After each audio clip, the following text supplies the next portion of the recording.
सो बच्चों एक बार फिर मैं आप लोगों के सामने आ चुका हूँ एक और नया वीडियो लेकर के। ठीक है, आज के वीडियो में हम लोग देखिए कहाँ गया, ये फ्रंट पे जाना चाहिए था। हाँ, तो अभी तक हम लोगों ने क्या किया था, कूलम्ब्स लॉ के कुछ क्वेश्चंस प्रैक्टिस किए थे जो कि बस स्केलर फॉर्म में थे। अब आज भी हम कुछ और आगे क्वेश्चन पे प्रैक्टिस करेंगे कूलम्ब्स लॉ से ही रिलेटेड, लेकिन आज वेक्टर फॉर्म में करेंगे और इक्विलिब्रियम भी देखेंगे। दो तीन चीजें हम देखेंगे और क्वेश्चंस अब आज के देखिए, आपने अगर पहला पार्ट देख लिया और ये दूसरा पार्ट देख लिया तो आप कूलम्ब्स लॉ के सारे क्वेश्चंस को सॉल्व कर पाओगे। कोई ऐसा एक भी क्वेश्चन बचेगा ही नहीं जो आपसे सॉल्व ना हो। तो यहाँ जितने भी मैं क्वेश्चन करा रहा हूँ वो हर टाइप के क्वेश्चंस कवर हो जा रहे हैं, चाहे आप बोर्ड एग्जाम देने वाले हो, चाहे नीट देने वाले हो, चाहे जेई मेंस देने वाले हो। ये तीनों टाइप के क्वेश्चंस आपके कवर हो जाएंगे अगर ये आपने दोनों लेक्चर देख लिए।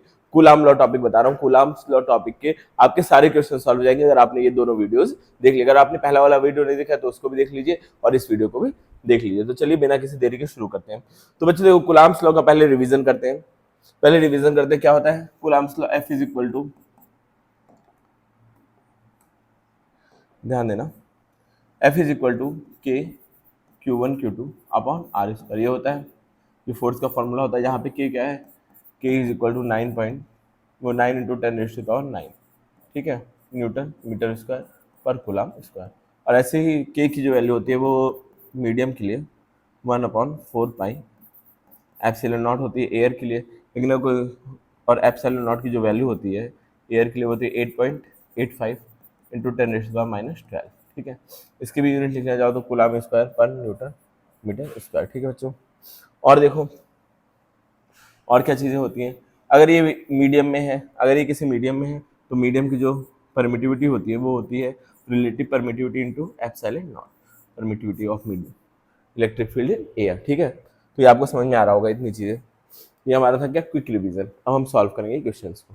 पहला क्वेश्चन क्या है, two equally charge identical sphere A and B repel each other with a force F, ठीक है। दो आइडेंटिकल स्फीयर है जो एक दूसरे को एफ फोर्स से क्या कर रहे हैं, रिपेल कर रहे हैं। The sphere are kept as a fixed distance P, ठीक है। A third identical sphere but not charge sphere C is brought in the contact of with A and then placed at the midpoint of line joining A and B.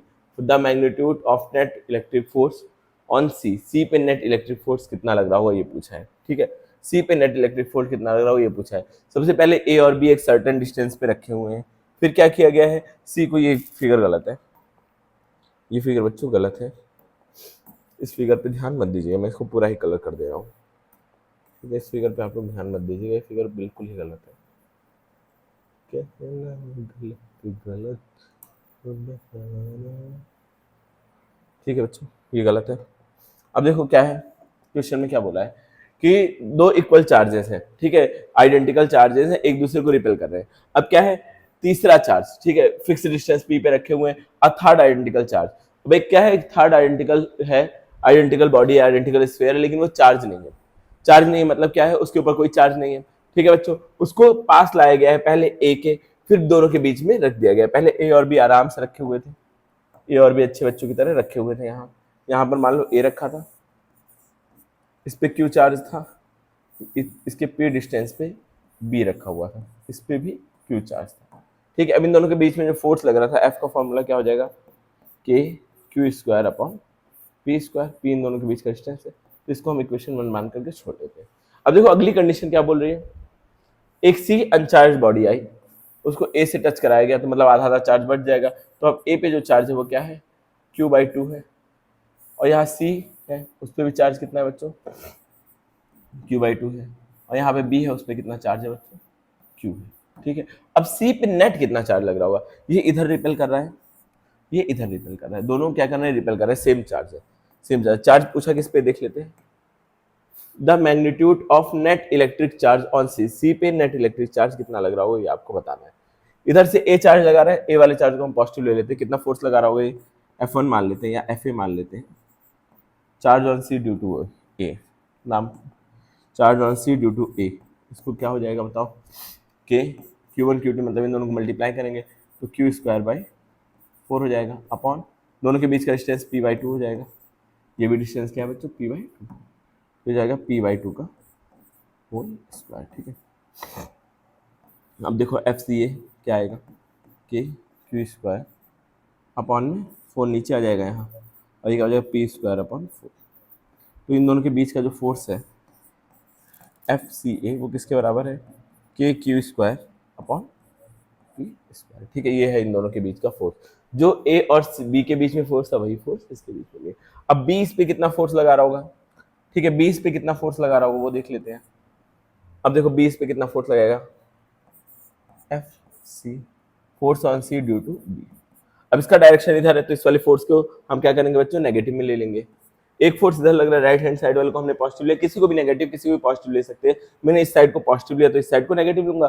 Force क्या है बच्चों, vector quantity है, तो एक को अगर मैं positive ले रहा हूं तो दूसरे को नेगेटिव लेना ही पड़ेगा, दोनों अपोजिट डायरेक्शन में लग रहा है ना, इसका फोर्स इधर लग रहा है, इसका फोर्स इधर लग रहा है। तो देखो इस पे कितना लग रहा होगा, के, इसके क्यू कितना है, क्यू बाई टू है, दूसरे वाले क्यू कितना है, क्यू है, ठीक है, बी का, और दोनों के बीच का डिस्टेंस अगेन क्या है, क्यू, पी बाई टू का whole square, P by two का होल स्क्वायर। अब यहाँ देखना है F C B is equal to, अब इसका स्क्वायर करो तो के क्यू स्क्वायर। अब ये टू नीचे आ जाएगा बच्चों, डिवाइड करना है ना, तो टू नीचे आ जाएगा और यहाँ पे क्या बचेगा, P square upon four, two one ज़ा टू, टू टू ज़ा फोर। अब टू यहाँ नीचे है डिवीजन में तो वहाँ ऊपर चला जाता है, तो एफ जो सी बी आएगा वो कितना आएगा, minus two k Q two upon p square. ठीक है, ये आएगा इसका दूसरा फोर्स। अब इस सी पे कितने कितने फोर्स लग रहे हैं, एक ए के थ्रू लग रहा है, एक बी के थ्रू लग रहा है, तो दोनों का अगर मुझे नेट फोर्स निकालना तो दोनों क्या करूंगा बच्चों, जोड़ दूंगा दोनों फोर्सेस को, दोनों फोर्सेस को जोड़ दूंगा। ठीक है, मैग्नीट्यूड ही बस आपको बताना है, तो डायरेक्शन की ज़्यादा चिंता मत करिए, बट क्वेश्चन को अगर कायदे से सॉल्व करेंगे तो ज़्यादा अच्छा लगता है। ठीक है, अब निकालना है मुझे नेट फोर्स, हो जाएगा net force, force on C, net force on C क्या हो जाएगा, पहला तो क्या लग रहा है, एफ नेट इसको बोलेंगे, पहला तो क्या लग रहा है, एफ सी ए के थ्रू, फिर क्या लग रहा है, एफ सी बी। ठीक है, एफ सी ए की वैल्यू क्या आई है, k q square upon p square, और इसकी क्या आई है, माइनस माइनस टू के स्क्वायर अपॉन पी स्क्वायर। ठीक है, अब यहाँ देखना, अब दोनों को माइनस करेंगे, प्लस माइनस माइनस करेंगे तो आंसर क्या आएगा, minus k q square by P square, ये होगा इसका आंसर। ठीक है, इसका आंसर होगा। माइनस क्या बता रहा है कि जो नेट फोर्स इस पे लगेगा वो इस डायरेक्शन में लगेगा, जाहिर सी बात है ये वाला चार्ज बड़ा है तो ये ज़्यादा फोर्स लगाएगा, तो मतलब चार्ज किधर जाएगा, इस तरफ जाएगा, या इस तरफ इस पे फोर्स लग रहा होगा। तो मैग्नीट्यूड बस खाली पूछा, तो मैग्नीट्यूड ऑफ फोर्स क्या होगा, जो पहले था वही अब भी है। एफ फोर्स हमने माना था ना, स्टार्टिंग वाले फोर्स को देखो, हमने एफ माना था के q square upon p square, तो बाद में भी जो फोर्स लग रहा है वो कितना ही लग रहा है, एफ ही फोर्स लग रहा है, माइनस एफ या एफ, मैग्नीट्यूड बस पूछा तो क्या बोलोगे, एफ फोर्स ही लगेगा। ठीक है, फोर्स में कोई चेंज नहीं आया। क्लियर है बच्चों, अब देखना आगे थोड़ा बढ़ते हैं, अगला जो क्वेश्चन समझ में आया होगा, क्या था, दो आइडेंटिकल चार्जेस थे ए और बी, दोनों पे सेम चार्ज था, दोनों क्या हुआ, एक सी अनचार्ज बॉडी को लाके ए से टच कराया, जब ए से टच कराया तो क्या होगा, एक आधा चार्ज सी में ट्रांसफर हो जाएगा, तो इन दोनों के पास चार्ज बचा, इसके थ्रू मैंने सी पे फोर्स निकाल दिया, कुलाम्स लॉ से इसके थ्रू सी पे फोर्स निकाल दिया, दोनों को जोड़ दिया तो नेट फोर्स आपका आ गया है। ठीक है बच्चों, अब थोड़ा आगे बढ़ते हैं, यहाँ देखो F1 and F2 respectively gravitational and electric static force respectively between electrons situated at the distance 10, the ratio of F1 is to F2 is of order। अच्छा, अब इन दोनों का मुझे रेशियो बताना है। देखो F1 क्या रिप्रेजेंट कर रहा है, ग्रेविटेशनल फोर्स, F2 क्या रिप्रेजेंट कर रहा है बच्चों, इलेक्ट्रोस्टैटिक फोर्स। देखो ऐसा ही सेम क्वेश्चन एक एनसीईआरटी के एग्जाम्पल में है, यही सेम क्वेश्चन देखो, ये ऐसा ही सेम क्वेश्चन है, तो मैं कोशिश में इस वाले क्वेश्चन को आपको करा दूंगा, ये थोड़ा सा कॉम्प्लिकेटेड देखने में, इसको मैं करा दूंगा, और ये वाले क्वेश्चन आप लोग खुद से ट्राई करोगे होमवर्क के लिए। ठीक है बच्चों, टिक लगा लो इसको, इसको स्क्रीनशॉट ले लो, जब मैं वाला क्वेश्चन करा दूंगा तो ये आप लोगों के प्रैक्टिस के लिए हो जाएगा, इसको कर लोगे तो आपका हो जाएगा सॉल्व। ठीक है बच्चों, टिक लगा लो इसको, आगे बढ़े हम लोग।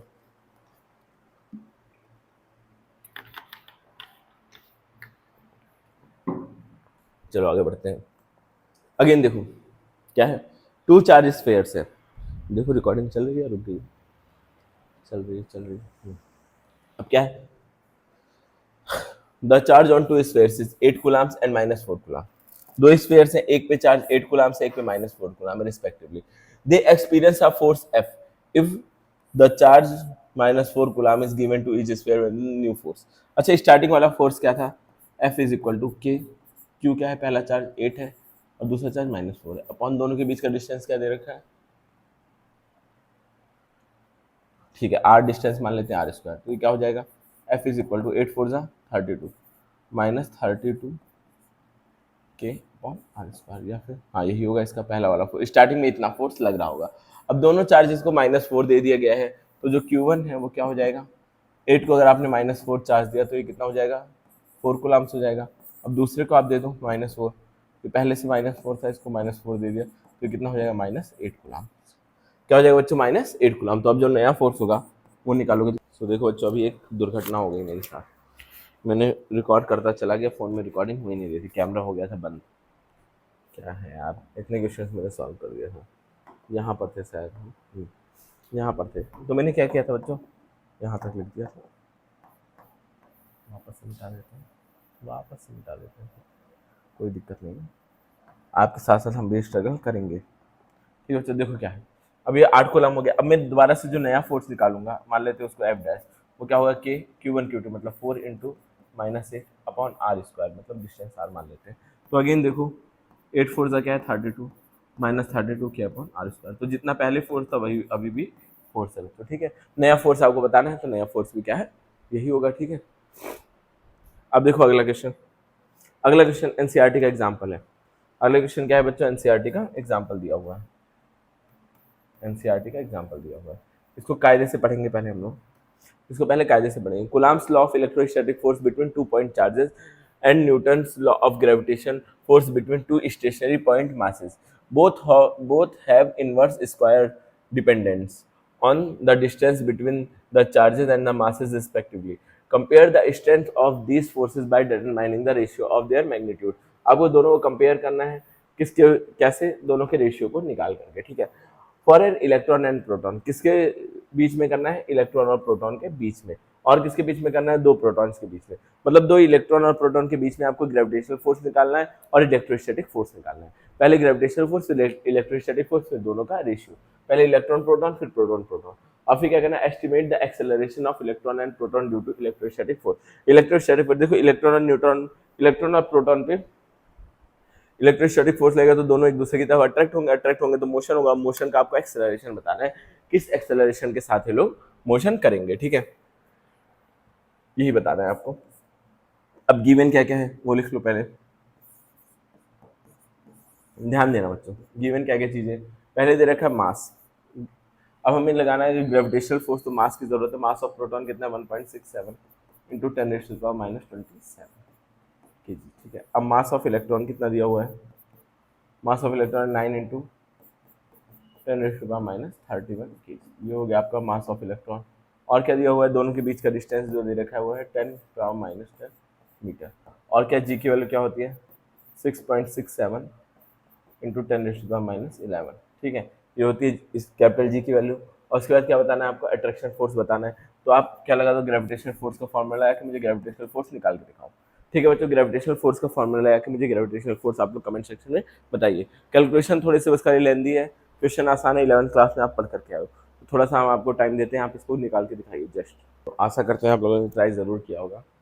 ठीक है, चलिए फिर मैं हम निकाल के दिखाता हूँ, आंसर आप लोग मैच कर लीजिएगा। ठीक है, अब यहाँ पे लिखते हैं 6.67 into mass of proton 1.6 into 10⁻⁻27 m1। दूसरा क्या दे रखा है, 9.11 इंटू 10⁻31 अपॉन में आर स्क्वायर। आर स्क्वायर मतलब दो बार इसको मल्टीप्लाई करना है। स्क्वायर अगर इसका करेंगे तो -20 हो जाएगी पावर, अरे -10 है पावर, इसका स्क्वायर करेंगे -20 हो जाएगी। ठीक है, तो एफ ग्रेविटेशनल फोर्स। हम इन तीनों नंबर्स को पहले तो जो पावर्स हैं उनके साथ खेलते हैं, इंटू 10⁻11 भी तो है यहाँ, -11 भी। ठीक है, पहले पावर्स के साथ खेलते हैं। 20 27 7 2 3 2 5 7 1 8 8 8 1 अरे 3 5 6 7 60 हो जाएगा।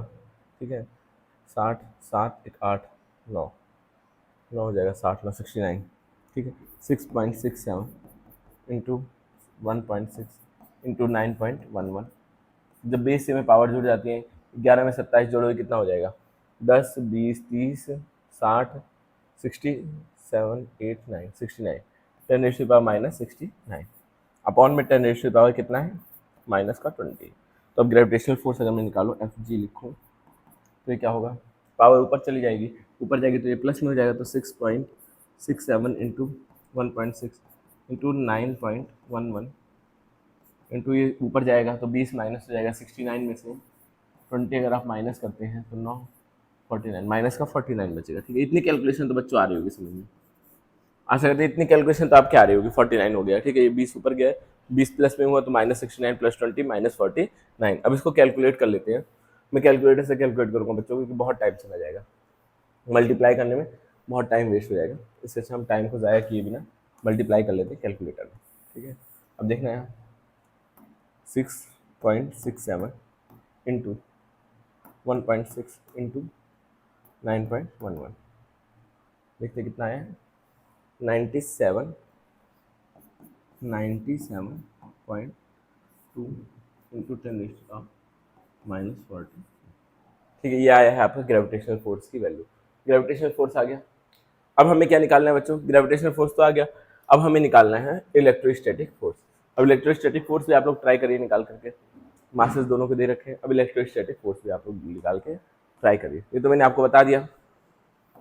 अब आप निकालेंगे इलेक्ट्रोस्टैटिक फोर्स, उसके लिए मैं आपको 2 मिनट का टाइम दूंगा। देखो ये टाइम देना आपके लिए वेस्ट नहीं है, टाइम देने से क्या होता है, अगर मैं सॉल्व कर रहा हूँ खड़े होकर के तो कितना भी देर तक भी सॉल्व करता रहूँ उसका आप पे कोई असर नहीं पड़ेगा। लेकिन आप अगर खुद पेन और कॉपी लेकर के बैठ रहे हो, खुद से सॉल्व कर रहे हो थोड़ा थोड़ा, तो उसका आप पे बहुत बड़ा इफेक्ट पड़ने वाला है। तो एक बार ट्राई करिए, एक छोटी सी ट्राई दीजिए, उसके बाद मैं तो हूँ ही आपको बताने के लिए आंसर। तो एक बार आप लोग ट्राई करेंगे, सब लोग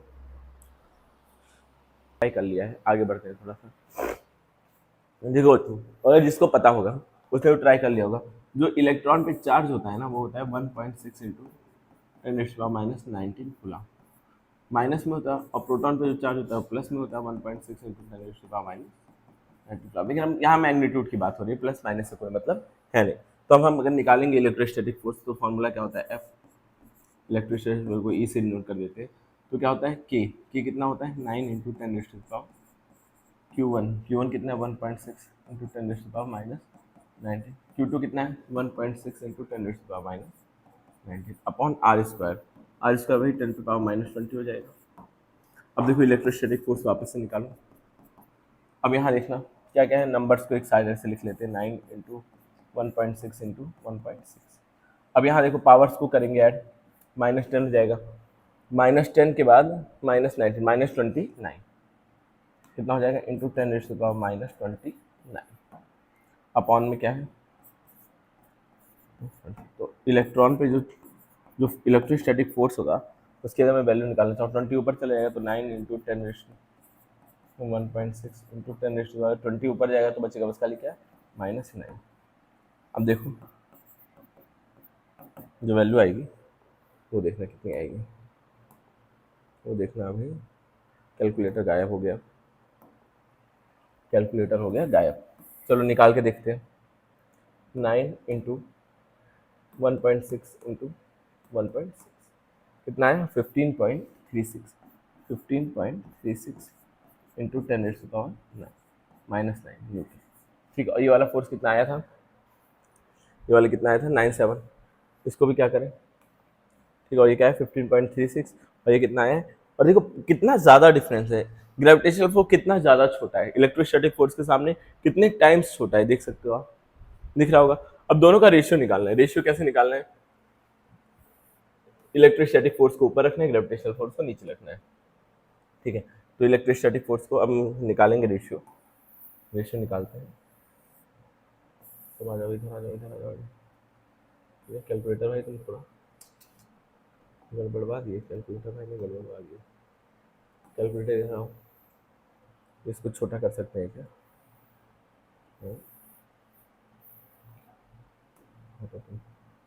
तुम हट जाओ भाई, दिमाग खराब कर रहे हैं।